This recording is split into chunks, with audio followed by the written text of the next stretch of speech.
butterfly. Eh bien bonjour tout le monde, on se retrouve pour une toute nouvelle vidéo des trips parconautiques. Et vous le voyez, nous sommes à Europa Park. Nous y sommes allés il n'y a pas très longtemps. Et nous sommes de retour pour la Season Start. C'est vrai qu'on a passé une excellente journée durant cet hiver. Pour moi c'était vraiment le meilleur moment pour découvrir Europa Park. On va voir si ça s'est amélioré entre temps, parce que j'avais déjà découvert le parc au mois d'avril il y a quelques années déjà, c'était il y a 6 ans, 7 ans, oula, ça commence à remonter. C'était pas un parc qui m'avait vraiment marqué sur cette période-ci. Donc bon, dans le doute, on va évidemment refaire une petite visite. Alors aujourd'hui, comme c'est la Season Start, c'est-à-dire le premier jour de la saison officielle, on va voir un discours donc de la famille Mack, qui est donc propriétaire du parc d'attractions, qui ont tendance un petit peu à se surexposer, j'ai envie de dire médiatiquement parlant. La modestie, c'est pas leur genre. Donc qui dit Season Start, on va évidemment évoquer l'ouverture de Voltron, qui va arriver donc le 26 avril très exactement. On viendra évidemment pour tester Voltron, hein. Mais on vient ici un petit peu avec curiosité pour voir un petit peu ce que ça peut donner, une ouverture en grande pompe de la famille Mack. Apparemment c'est une institution. On va évidemment vous montrer toutes les petites nouveautés, les avancements des chantiers, puisqu'il y a également la réhabilitation du quartier autrichien. Bon, cette fois-ci qui ouvrira en mai, donc un peu plus tard, même si sincèrement on en attend un petit peu plus de Voltron que du reste. Voilà, donc on arrive sur la place d'entrée qui a légèrement été réhabilitée, c'est-à-dire qu'on a le contrôle d'accès qui se situe désormais avant l'ancien contrôle d'accès. C'est ici que va se dérouler bien sûr le discours de la famille Mack. Putain, il y a tous les aficionados là de Europa Park qui sont à fond dedans. Nous on va l'écouter religieusement et on espère plein de belles choses pour cette saison pour eux.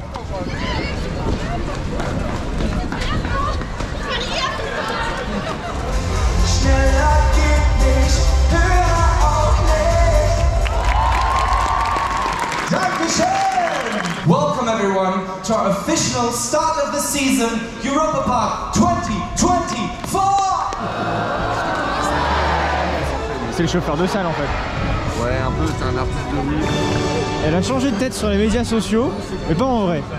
Ça va. C'est dingue parce qu'en fait, la mascotte, c'est encore ancienne version. Ed, en fait, c'est l'ancien Dylan qui a été viré cette année. Ouais. Et Roma et Eda, c'est ancienne version. Ouais, ça se voit, ça se voit. So ihr Lieben, seid ihr noch da? Mesdames et messieurs, bienvenue! Vous allez bien? Ouais! Attention! Alors, je m'appelle, bien entendu, je m'appelle comment? Stéphane! Voilà, Stéphane. This is an idea from Spain, which I will be presenting Voltron. Hallo liebe Fans, liebe treue Fans des Europaparks. Bei jedem Menü ist hier in Europa Park 2 neue Großattraktionen eröffnet. Den blauen Enzian, den Voltron für 2 Personen. Donc la personne qui récupère là-bas visiblement un tour de Voltron. Hoi! Là, c'est facile. Ah, il y a une bonne détente, le Thomas. Hein.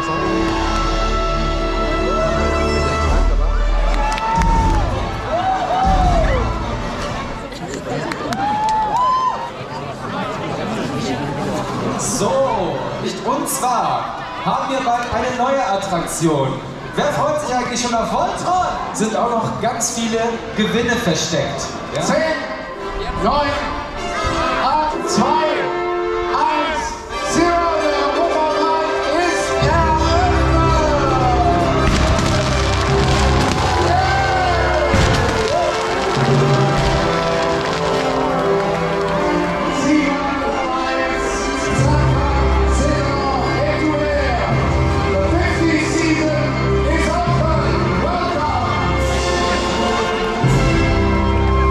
Ça y est, la messe est dite.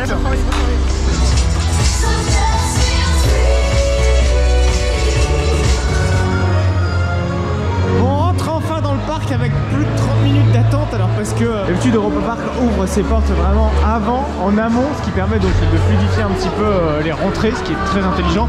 Bon là aujourd'hui comme c'est la Season Start, ils l'ont pas fait, mais comme tout le monde s'est agglutiné vers l'entrée, bah forcément ça a rendu très difficile l'entrée.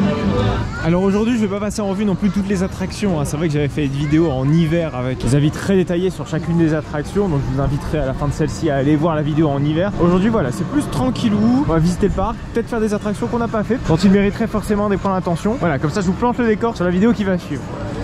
Il est temps d'aller faire Silver Star, et Silver Star aujourd'hui est un jour particulier pour lui. En effet, nous sommes le 23 mars 2024 et là, il a très exactement 22 ans puisque Pépère il a ouvert il y a 22 ans, donc le 23 mars 2002. C'est donc son anniversaire à ce merveilleux Silver Star. On va donc aller le rider, on va également redonner un avis. J'espère qu'il n'aura pas perdu de sa splendeur parce qu'il a perdu ses roues en nylon par contre, et j'espère qu'il ne sera pas aussi fada que comme je l'ai connu dans le passé. Bon, faut que je vous touche de mots quand même concernant les débits là de P. C'est vrai que je vous avais parlé la dernière fois de Blue Fire. Regardez à quel point comment débits, en tout cas Silver Star, c'est fou. Alors non seulement ils ont l'infrastructure, c'est-à-dire 9 rangées au lieu de 8 sur les hypercoasters BM traditionnels, et même sur les invertides, et en plus ils ont du personnel. C'est très important d'avoir et les infras et le personnel. Allez, c'est parti. Ce qui est un tout petit peu dommage, c'est que le train démarre lentement. C'est vrai que les coasters plus modernes ont tendance à sortir de la station et à rentrer en station beaucoup plus rapidement. Ce qui n'est pas le cas de Silver Star. Voilà, bon, c'est quand même une bécane relativement ancienne maintenant, 2002, je pense qu'on peut en dire ainsi. Je pense à Gang Gang Coaster, voilà, à quel point ils arrivent à enchaîner les trains et limite ils sont au cul à cul. Ouais, ce n'est pas possible techniquement sur Silver Star, mais le débit reste quand même extraordinaire. Je crois que c'est l'un des débits les plus importants du parc.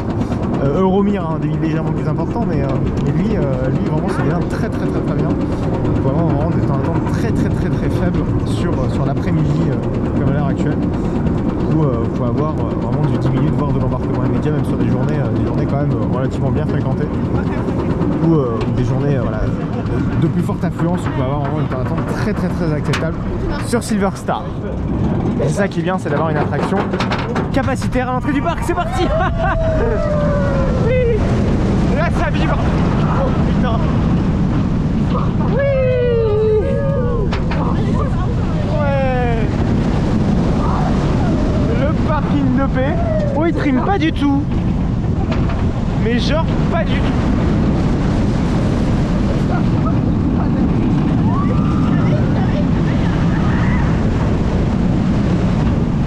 Boss. Oui. Oui. Et on est reparti pour un peu de folie. Un petit peu plus agressif cette seconde partie quand même. Ouais.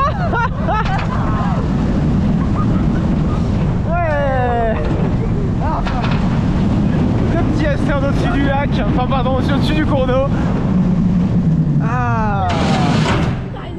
Bon, il est moins bon qu'en nylon en hiver, ça c'est sûr, mais la bécane montre quand même des aspects quand même bien plus positifs que durant ces saisons précédentes où j'avais souvenir effectivement que ça trimait sévère. Là on a vraiment eu 0 trim et c'était assez agréable, on va pas se le mentir, hein. Surtout avec un beau soleil pareil et des opérations aussi efficaces. On déplaise à Shambhala, dès que Shambhala est meilleur. Le train nous se fait dispatcher, on va rentrer tranquillement en station. J'avoue que la 9e rangée n'est pas trop. Et c'est très intelligent en tout cas de la part de P d'avoir demandé une rangée supplémentaire. Vraiment là, on peut vraiment qualifier le Silver Star capacitaire sans problème, hein.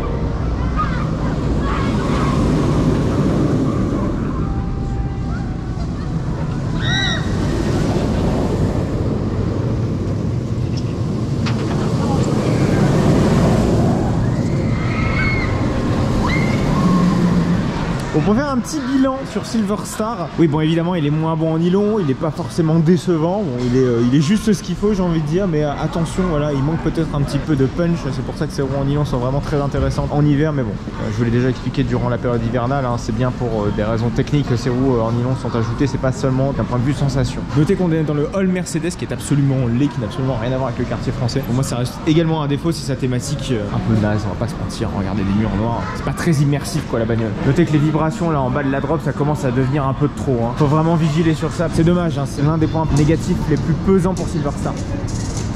On est vraiment à la transition entre deux zones ici, donc le quartier français et la zone suisse. Je voulais mettre le point d'orgue vraiment sur cette transition qui est vraiment bien réussie, je trouve. Alors vraiment au cœur du quartier français, on a des façades typées un petit peu parisiens, et juste derrière ces façades, on est toujours dans le quartier français, là sur l'autre rive, où on a des façades typées alsaciennes. Et de l'autre côté, le quartier suisse, et je trouve que vraiment les deux se marient très bien, et c'est vraiment très bien trouvé. En soi, ça peut paraître con, vraiment cette transition, voilà, avec le petit cours d'eau qui passe au centre, et le style alsacien et suisse, ça se marie très bien, et cette transition est vraiment d'un des plus sublimes.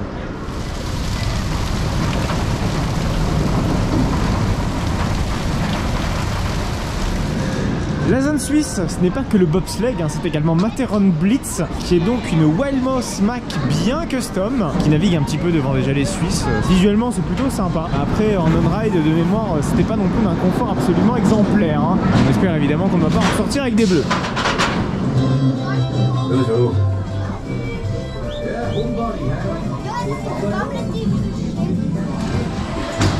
Ah, la musique entêtante, les animatronics un peu claqués.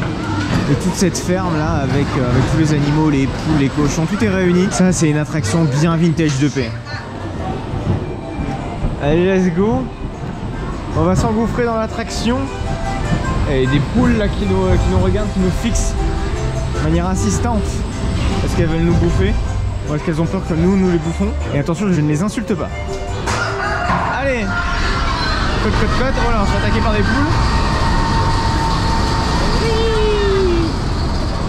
On arrive en haut à une vitesse assez élevée, mine de rien. Putain, je savais pas que ça... Enfin, je ne me souvenais plus que ça mettait autant de temps à s'aligner avec le track. Ça nous change des fast switch d'Intamin. Waouh! Belle vue sur le parc, je ne parle pas de la grande roue. Allez, la first drop. La grosse label. Oui! Wow! On freine bien, hein. Au moins ça nous permet de pas trop prendre les virages en épingle de manière complètement zebelaire. Pas de frein, c'est parfait. Notre vitesse est juste ce qu'il faut. Avec le beau Poséidon là-bas. Oui, schlouk. Oh.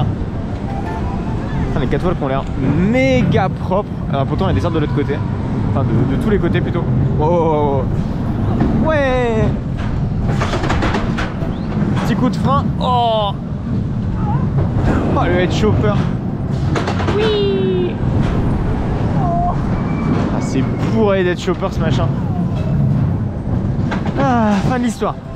Bon, il a le mérite d'être bien intégré le coco. C'est vrai que c'est rare pour des Wildmouse. Et il mérite quand même d'avoir un élément original, c'est-à-dire son ascenseur avec les poules dans tous les coins. C'est un peu l'avantage de ce petit coaster, voilà, qui reste à destination des familles, hein. C'est pas un banger absolu, hein. Vraiment bien. De toute façon, il n'est absolument pas là pour ça, donc ça monte très bien. Retour en station avec son double embarquement, ce qui permet au moins d'optimiser le débit. Parce que c'est vrai que pour une Wildmouse Mack, ton débit est plus que correct. Et heureusement pour EP.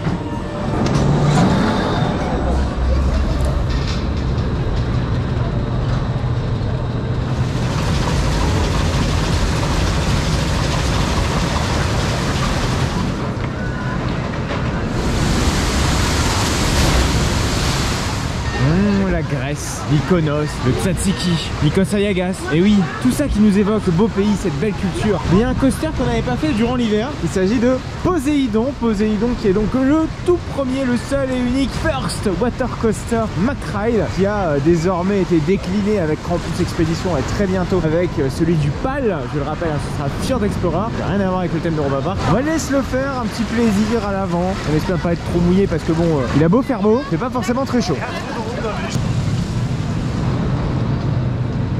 Il est entré au cul du cheval de Troie. carrément.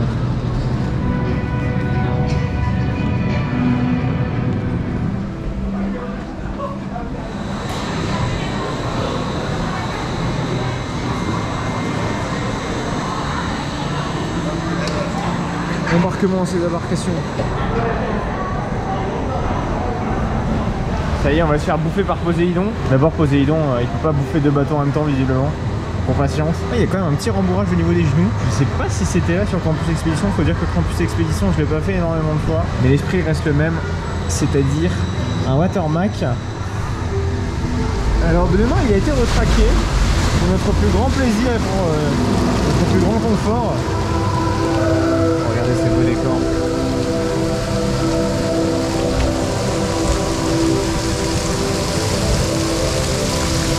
C'est quand même vachement stylé.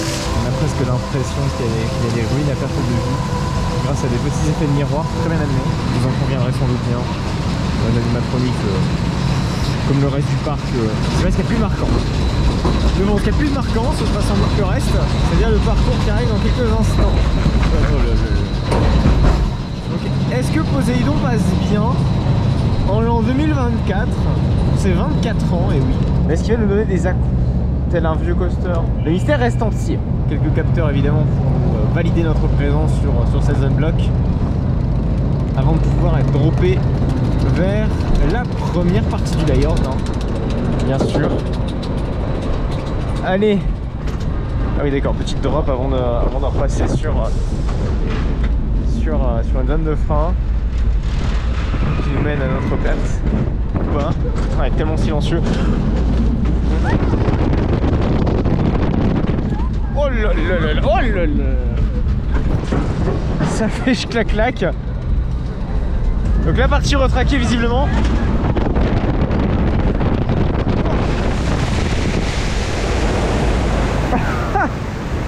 Ça va, c'est des petites bouclettes.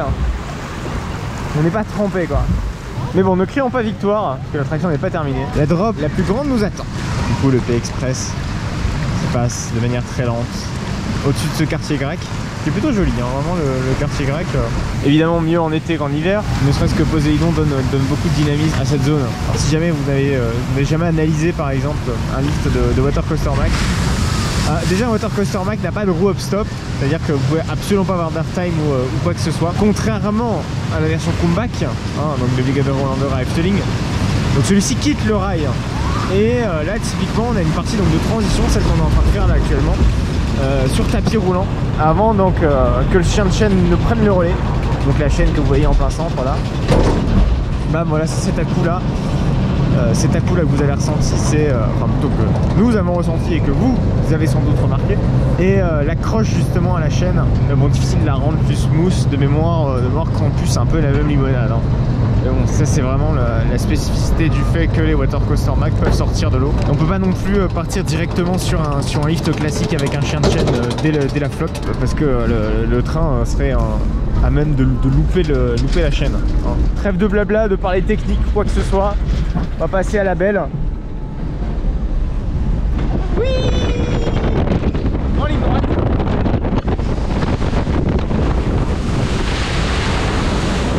Ça va, c'est tranquille, je m'attendais à pire. Surtout en ayant vu les gens avec les kawaii là. On n'est pas sur des water rides espagnols où là c'est la douche intégrale. Faut dire que le temps allemand ne s'y prête absolument pas. Je ressens plutôt satisfait tout du moins du ride dans son global. Fjord Explorer va être un Water Coaster Mac donc de ce gabarit. Il faut savoir que Europa Park l'a construit en 2000. Et Fjord Explorer voilà, est beaucoup plus récent, il date de cette année. Malheureusement il va avoir les mêmes lap bars à la con que celui-ci, parce que vous ne le voyez pas mais nos lap bars c'est pas celle plus confort quoi. C'est dommage. Allez, retour dans le temple de Poséidon. Mais ça va, il a pas été très méchant. Un coaster quand même très populaire, dans de très fortes chaleurs. D'ailleurs, si jamais vous savez pas quoi faire entre Atlantica Super Splash et celui-ci, je vous recommande vraiment de focus Poséidon, hein. Clairement, il a le mérite au moins d'avoir un layout. Pourquoi il y a des chiens en pizzaiolo, des gondoles qui ne sont pas sur l'eau? Qu'est-ce que c'est que ce bordel? C'est Piccolo Mondo.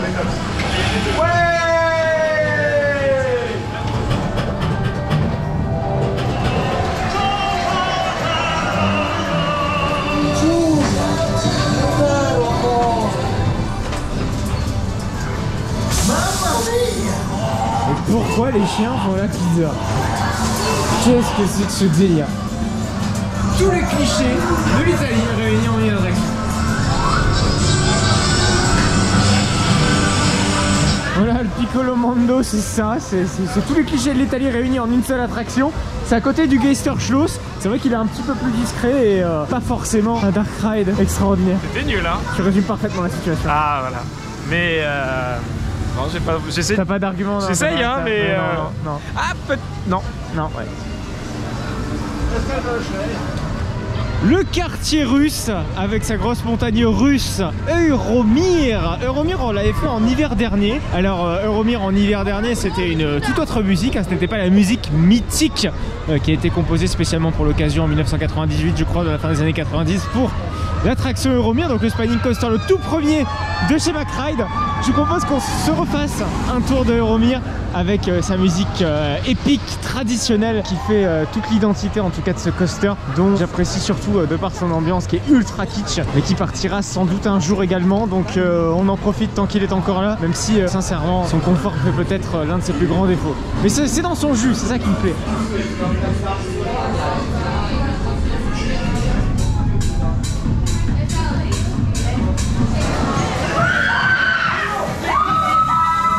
Qu'est-ce que les dispatchs sont efficaces, la vache. Allez lire vaisselle. On espère évidemment qu'on ne sera pas tel de la vaisselle dans un lave-vaisselle, c'est-à-dire secoué comme pas permis.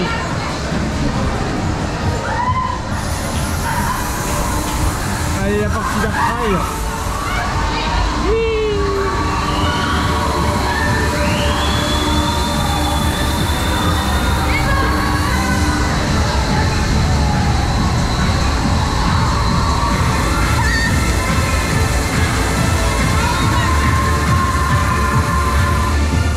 Ça y est, on arrive en haut du gros vis d'Archimède.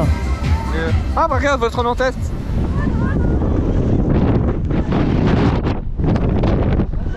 On a une belle vue sur les backstage et sur Voltron. Oh, non mais regardez la longueur de Voltron quoi. On va se faire plaisir quand il sera ouvert. Bon, en attendant, on tourne autour des tours d'Euromir. Allez, on arrive sur la first drop.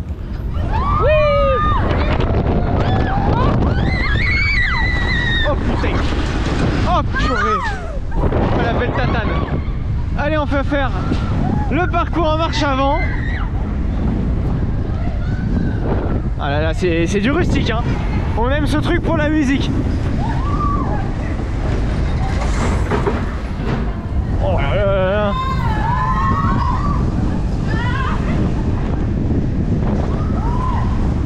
Oh. Et les fameuses tours. Et les virages assez sévères. Attention, la zone de frein de mémoire elle est violente. Ah. Oh. Mama. C'est toujours aussi barjot ce bazar, hein. On en ressort tout émoustillé de cette aventure spatiale russe. Clac.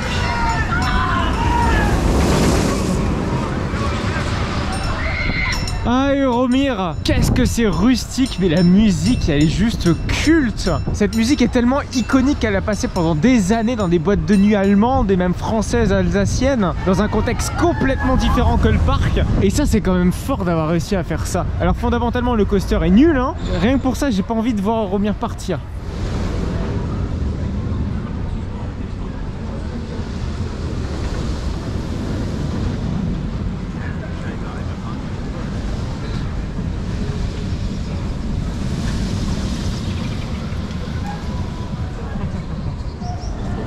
Voltron, vous le voyez, avec le quartier croate, ce sera donc pour le 26 avril. Qu'est-ce que ça donne envie, les mégalons, on l'a vu en étant dans Euromir. Ça va être un chouette coaster avec énormément d'éléments variés. Pour avoir refait toute cette à la préouverture mercredi dernier, vous n'hésitez surtout pas à aller voir la vidéo, le lien va s'afficher juste en haut à droite. On a d'ailleurs découvert la tour numéro bis, mais vraiment un coaster avec des éléments variés, avec des gros airtime, ça fait quand même pas mal de choses. On est en train de me plotter les fesses. Ça enchaîne, hein, c'est bien. Hein. Ah ouais, non mais l'inversion quoi, incroyable. Petit passage express dans le bois des Comtes. Bon, ça n'a pas changé par rapport à la dernière fois. Il y a toujours une petite pointe de cringe quand même pour certaines choses, chose qui n'est absolument pas le cas sur le SpongeBob d'Efteling. Il faut le rappeler, le SpongeBob d'Efteling date des années 50. C'est l'un des premiers, l'un des pionniers, j'ai envie de dire. Le SpongeBob d'Efteling, c'est le bois des Comtes par excellence. C'est vrai que si, comme il est sur une rue passante, il n'est pas très au calme. On a le bruit de Joséphina, on a le bruit d'Arthur. Enfin bref, il y a un peu un mélange de tout. C'est vrai que le SpongeBob, lui, il est bien cloisonné. Et quand on est sur un compte, on est sur un compte. Là, c'est un peu le bordel, hein, faut pas se mentir.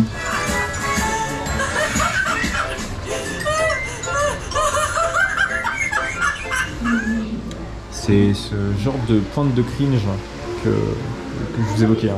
Ça fait un peu flipper quand même. On se sent observé dans cette affaire.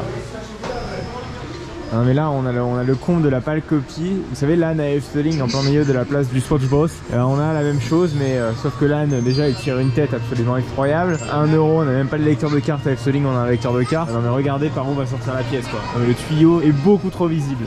Oh là là là là là là. Nous sommes dans le quartier autrichien. Le 14 mai prochain va réouvrir Alpenexpress en Xian et Wildwasserbahn, donc qui était donc le Fluma avant qu'il ne brûle. Même si ces deux attractions vont rouvrir dans un état assez différent, on va pas se mentir. Le quartier avance vraiment à une vitesse assez incroyable. Ça aura fait presque 1 an entre le déclenchement de l'incendie et la réouverture de l'attraction. Franchement, niveau efficacité, on a rarement vu mieux. Hein. J'ai déjà expliqué les raisons lors de la précédente vidéo. Du beau poisson à vendre. Mais le plus beau des poissons.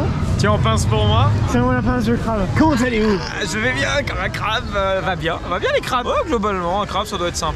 Pas beaucoup plus d'arguments que pour défendre Piccolo Mondo. Piccolo Mondo. C'est où la tête géante là? Il y a un meeting.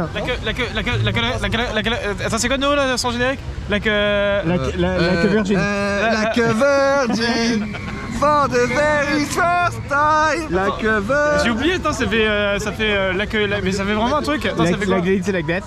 Like that? Like that, like this. Like that, il a fait.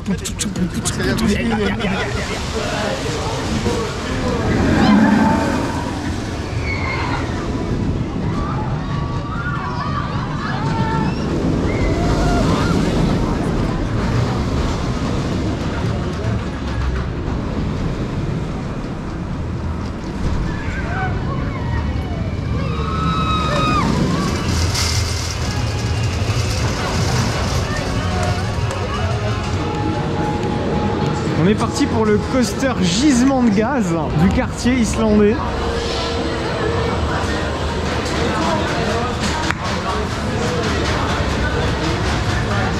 Les opérations sont toujours assez insane. Hein. Appelle le train parti, le nôtre est arrivé. 4 trains tournent aujourd'hui. Allez, la partie Dark Ride sur Bluefire, cette fois-ci en version été. Bon, en version estivale, hein. Été, on va peut-être pas lâcher la charrue avant les bœufs. Notre train visiblement est plus léger que les autres, parce qu'il y a des trains qui possèdent de l'audio, d'autres non. Et nous on a un train, donc excusez-moi, on a plutôt un train lourd. On a tout le système audio embarqué, donc notre train va être légèrement moins rapide. C'est ainsi. Entschuldigung, jetzt haben wir ein Problem. Allez, le petit de Bluefire. Ouais. C'est tout smooth. On pendouille sur la gauche. Oh, excellent. Oui. Morne qui se resserre. L'overbanked avec un petit éjecteur sur gauche. Oui. Ouais. Oh, il y a une bonne vitesse quand même, hein.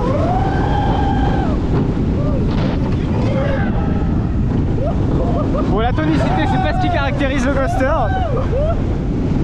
La fluidité en est un terme beaucoup plus approprié.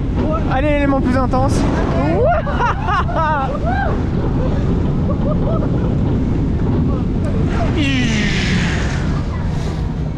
Et voilà, zone de frein, donc Bluefire toujours aussi smooth, c'est même incroyable de se dire qu'un coaster Mac peut être fluide avec quelques années dans sa besace, hein. Il a presque 12 ans le pépère. Donc là on va arriver en station de débarquement, donc contrairement à la saison hivernale où on avait que la station d'embarquement, donc là on a station de débarquement et embarquement. Ce qui permet d'optimiser le débit. Par contre la single rider, la vache, un peu remplie.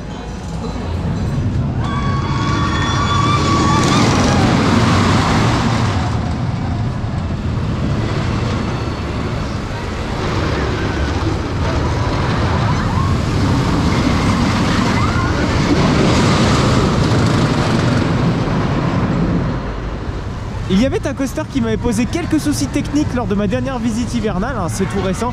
Il s'agissait de Wodan, puisqu'en effet Wodan, on avait été évacué dans le lift de l'attraction. Donc vraiment on s'est arrêté 25 minutes dans le lift, on a poireauté. Je vous ai même filmé la séquence, hein. Je faisais une petite on-ride justement à ce moment-ci. Et on nous a demandé donc de sortir via les escaliers d'évacuation. C'était une expérience assez particulière, donc si jamais vous n'avez pas vu la vidéo, je vous invite vraiment à aller la voir à la fin de bien évidemment de celle-ci. Aujourd'hui, nouvelle tentative pour refaire donc Wodan, ce merveilleux GCI qui est quand même vachement fat, vachement gros. On va y refaire un avis. J'espère en tout cas qu'il n'aura pas changé, qu'il aura toujours cette force absolument extraordinaire que peut avoir un GCI de cette taille.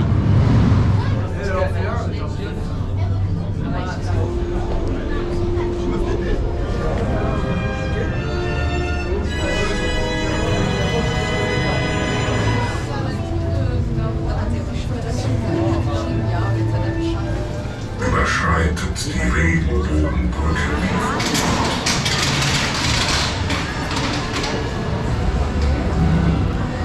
Ça y est, on est dans la station. Bon, là tout va bien. La dernière fois on était arrivé jusque là. L'objectif là aujourd'hui c'est de passer le lift. Eh oui, il est grand comme objectif. Donc on va s'installer évidemment dans les beaux canapés GCI. Évidemment une réputation assez exemplaire pour ce qui est du confort. Allez, ça y est. Les rails là cette fois-ci ne sont pas gelés. Donc l'espoir fait vivre, j'ai envie de dire. Surtout qu'il s'agissait tout de même d'un coaster que j'apprécie énormément. J'ai mélangé le passé et le présent pour savoir évidemment si ce sera encore le cas ou non. Alors on a le soleil dans la gueule, mais c'est pas grave parce que là on va faire le track, enfin en tout cas le ride. C'est n'importe quoi, hein. C'est vrai que ma pluie, je suis fatigué. On aura au moins un ride qui sera bien éclairé par le soleil.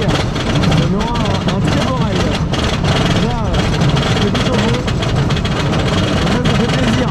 Au lieu de parler de la pluie et du beau temps, il s'agirait de skier tout du moins sur Wodan. On a cette fois-ci bien sûr. Allez, le petit virage iconique avant la first drop.